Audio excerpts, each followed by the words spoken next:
No, thank you very much for having me on. I appreciate it. So let's start off with the most recent event for the squad and the open trial that took place in Doncaster the weekend.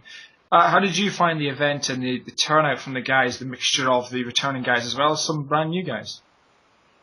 Yeah, we had some guys that returned that came to last year's open trials, whether they were in the north or the south, and then had a lot of new guys as well. We had about 400 tryout last year, and this year we got back about 65. We're in a competition year, so we only ran one open trial, but there was a vast amount of talent there. What we tried to do with this open trial was try to get guys back who had been borderline before, hopefully, and see if they improved, but also to see if there are guys out there that we may have missed the first time around or weren't able to perform, or even in a year, no matter what they played, uni or senior ball, came out and flourished, but either grew into their body or found something where they didn't have before. And it was really good to have them. We found a couple little diamonds that weren't there before, so hopefully we can bring them onto the squad. Yeah, you talk about some of you guys returning there and getting a chance for guys to come back if they weren't so successful the first time and show them what they're really made of. But now they've showed you've had a chance to look at them as a coaching unit. And what's the selection process going forward from here for you as coaches? And how many people are you looking to add to the squad? And what's the kind of timeline for the next couple of months going forward? All right. Well, we have our core squad now that we got and worked through the last year through the 3 invitationals that we had, and then we've started having practice now with the core squad. So we're looking to build and add some depth. Ideally, what we would like to have is about 3 or 4 guys at each position on the depth chart being able to push each other. And what we want to do in the next couple weeks, next couple months. We're going to have to come up with a 70-man squad to choose from, and then that'll break down to a 50-man squad when we actually travel in August. So what we want to do is make sure that we have guys at every position that can push competition, because we don't want guys to sit back and say, well, I've already, I got my foot on the plane, I'm going. We want guys to work hard and always work hard throughout the season. Of course, that really gets them to work harder and, you said, make them even better than what they are currently just now, and it ultimately drives the whole standard of the team higher and higher and gives you the best chance going forward. And you said there you'll be travelling later on, heading into Europe to give these guys some international experience. So if we take a look at, you touch on some of the teams that you may be playing. What are your thoughts and understandings of these European squads at the moment and how talented they are? Anytime you go into Europe, you got to up your level of playing, because the guys out there, you're getting the best from every single country.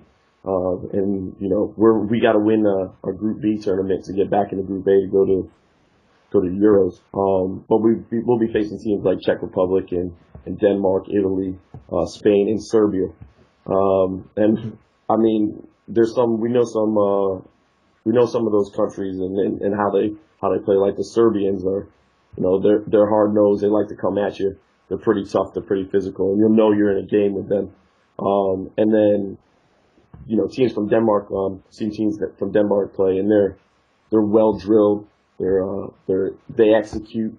They're quick. They're a little more finesse. And then some of the other teams, you get some teams like Italy. Italy before would like to spread the ball out, get it to their athletes. So, we'll see what we can do. Hopefully we get to look at some of these teams coming forward, see if we can't get some film on them to hopefully get a leg up. Yeah, that'll certainly give you the best standing possible to try and get an idea of what you're up against. But we recently have covered the university national squad and their plans to go over to Sweden. So really a lot of growth in sending the sport from the UK outwards and giving these guys international competition. And more we see more athletes developing and more talented players growing and moving on, either through Europe in international games or even some to the US and college scholarships, etc. So the sport's really growing in the UK. But from your perspective, as a very talented coach, how do you see the talent levels growing in the UK, and what do you think we need to have in place or continue to have in place even to make sure we kind of nurture this growth? Well, I guess it's just like everything, like what we said at the GB level. We want to take hopefully we want to get to a point where, we want to take guys that are, 3 positions deep, but we have like fourth and fifth guys who are really pushing to get in the squad. And I guess it's the same thing, amongst the country. You want to make sure that you're coaching talent, that you get out there and you try to develop more coaches, and the coaches learn, and trying to get them to learn from guys who are even better than them, so that they can filter it down. And if we could build up that kind of talent, and then using the coaching staff, build up the physical talent, and the guys are all keen. They want to play. They got the drive of, I want to get to, the NFL. No matter who they are or how old they are, they want to get to the NFL.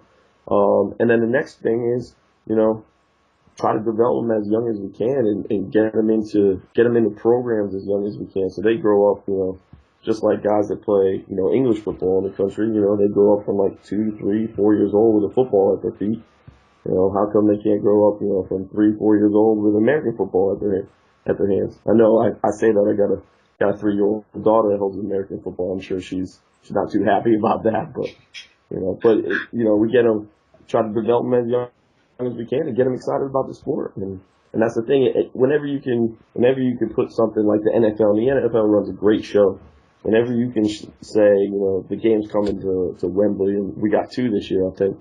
Whenever you grow up and you're starting to see that, and you're like, oh, well, maybe I want to get to that level, and then that inner desire comes, and it all just comes from developing coaches and developing players, developing clubs, and making sure the clubs are there for the guys to go and play at. You're absolutely right there, and it's the sentiment shared through a number of levels through a lot of people we talk to. So hopefully we'll continue to see the growth, and we will hopefully to see a lot of success coming from your team. So thanks very much for joining us on the show, Coach, and we look forward to following you soon. Success too. We want to go to Italy and win 3 games, so we'll do that, and then we'll get ready for 2014. But we'll see what happens. Fantastic. Well, thanks very much for joining us on the show, Coach. Excellent. Thank you very much for having me.